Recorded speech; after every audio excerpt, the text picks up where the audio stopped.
تهنيه من فيض وجدان المشاعر، زفاها يا طير في سرب الحمام،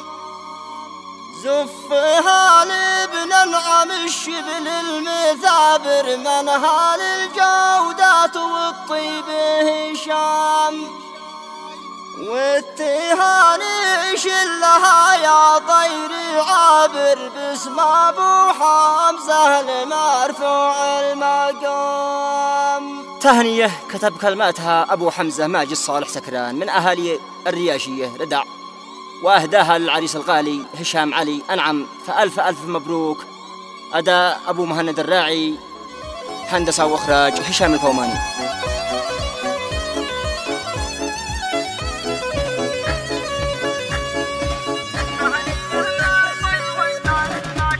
تهنيه من فيض وجدان المشاعر، زفاها يا طير في سرب الحمام، زفاها لابن العم الشبل المثابر، منها للجودات والطيب هشام، حفلها اشراق واشرقت كل المحاور، في زفافه وانتهى عصر الظلام، بالروب امريكا نهدينا الدفاخر، والد امريكا الجبي عطر خام، داني ودانه دانه داني دانه، نسأل الباري يهنيك يا هشام.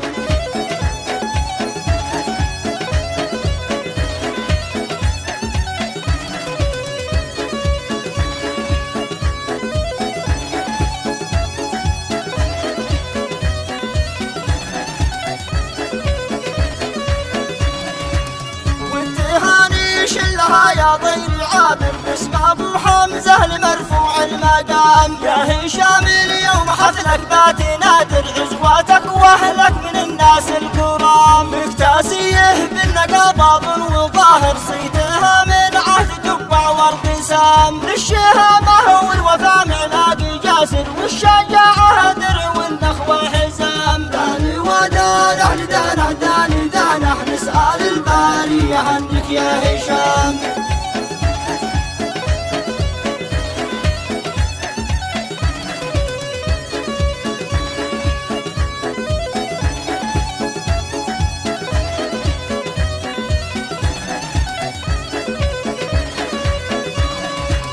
معرف طيب مروه لا مناظر، ما يناكر عرفها غير اللئام، ملكت لك يا هشام كل العشاير، واصدقائك واخوتك لاجل القيام، واليوم لك زفة ازهار البشاير، والرياشيه تقبلك السلام، طابي حفلك طابي يغلى بدر سامر، في سام الافراح والعالم نيام، داني ودانه دانه داني دانه، نسأل الباري يهنيك يا هشام.